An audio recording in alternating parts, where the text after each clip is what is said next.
I'm going to do a quick walkthrough of the coach portal versus the consumer or client view. So we have coach Alma and we have client Samuel.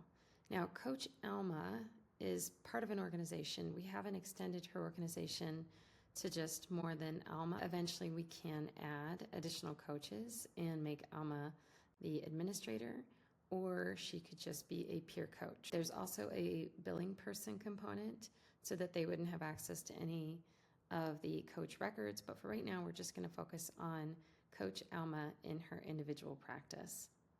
So Coach Alma starts her day and she sees her schedule. Today's Friday. She's got a 10 a.m. with Kathy and a 1 with Samuel, and there's 2 more appointments that day that we can go look into the schedule to see a deeper evaluation of what's happening. Some clients need attention. These are the ones who have sessions that haven't been booked yet. So these are available clients that are currently active that we need to be booking sessions to keep them going through the program.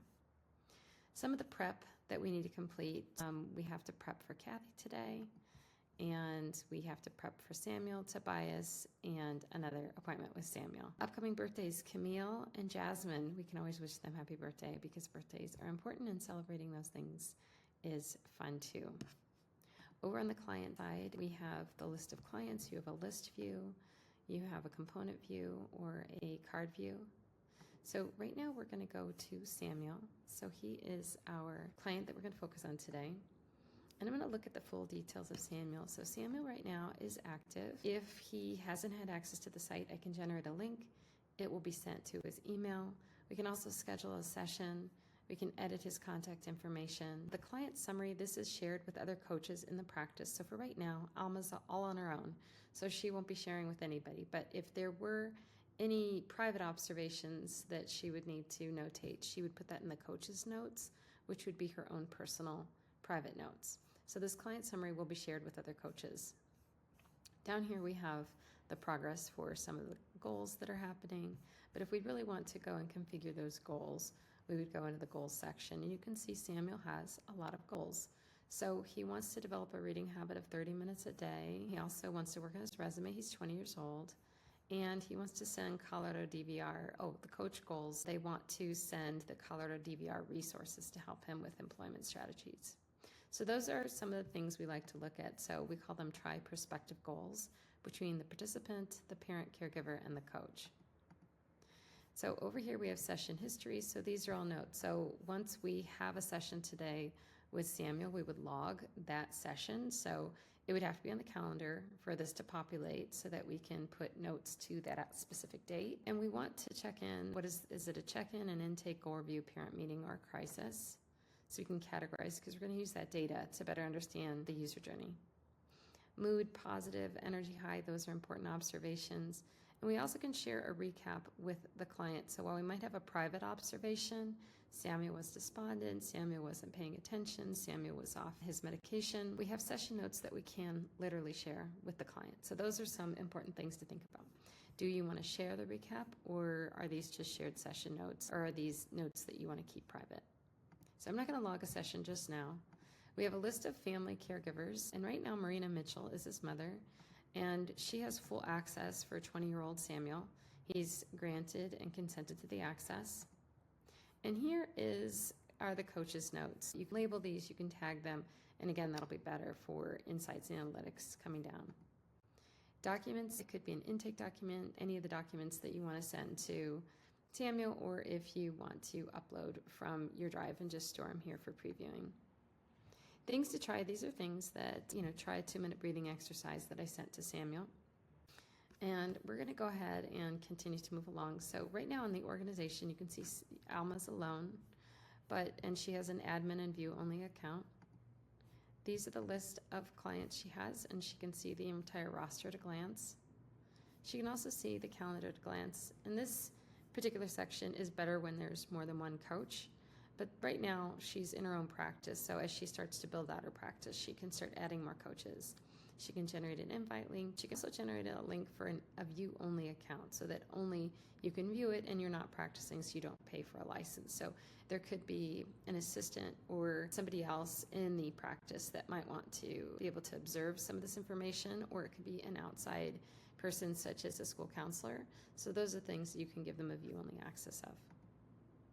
This is a form maker, so we have a form. You can use short text, long text, drop down, multiple choice, checkboxes, or rating scale. We're going to be building this out soon, but this is a pretty bare bones intake form. And you would go ahead and send this invite to any of the clients on your roster that you need to send this out to. And you can receive submissions as well. So I have received an intake form for client Kathy Long, and that's right here, and I can view that intake form once they fill that out. I'm going to pass over insights. This is pretty in-depth, and that's probably a whole session on itself.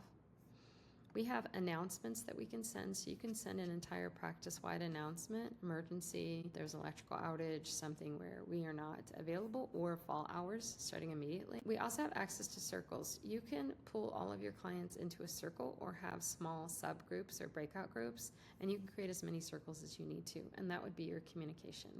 And it would be just like chatting or texting, because that's how a lot of people like to work today, is through texting. And over here we have individuals. So with Samuel, he and I have had a nice little conversation about some of his goals and some of the things that he's working on. And I'm going to take you over, flip it over to Samuel's version. So right now Samuel is connected with Alma, and at any time he can text Alma any back and forth that he wants to, as long as that boundary has been set by Alma and she feels comfortable receiving things.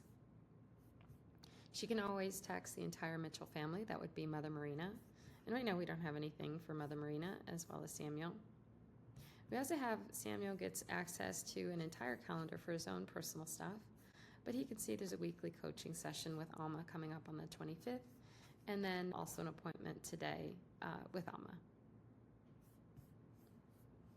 So we're going to go over to the goals. In the goals section, these are goals. So Alma had sent him write up a final draft of the resume. So some of these goals are goals that he's working on with his coach, and you can see them. They're identified in yellow.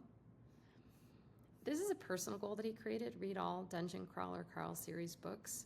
The great thing is that Nixit has the ability to suggest steps. It will literally pull these books.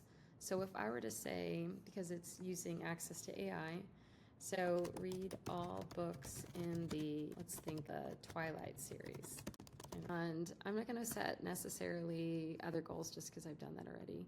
And I'm going to create this now. So right now we're going to read all the books in the Twilight series. I'm going to see if the AI can suggest steps for us. The AI takes a few seconds. It hits our database. It never directly hits the LLM. So we have read Twilight Book 1, read New Moon Book 2, read Eclipse Book 3. So I have 5 books in this series. So now I know what books we have. So I'm going to add those to my goals. I'm going to add them in sequential order because that's how I work. And if I had already read the first book, I'm already on my way there. So those are some things that we have put into place to make sure that the goals and the consideration between the coach and the client are working in tandem. Over here we have the coach tab. So we can also see what are specific coach goals that have been received. And what are some things that Alma has shared for me to try? Well, try a deep breathing exercise. I don't think I'm going to do that one. I don't really find that interesting. So again, we try to make sure that there's consent on the part of the client. These 2 have already been accepted. And it says quest added, Pathfinder will notice. Pathfinder is the gamification aspect that we're building out, which again is probably another walkthrough completely. And that's the short version of the walkthrough for Nixit. Thank you for watching.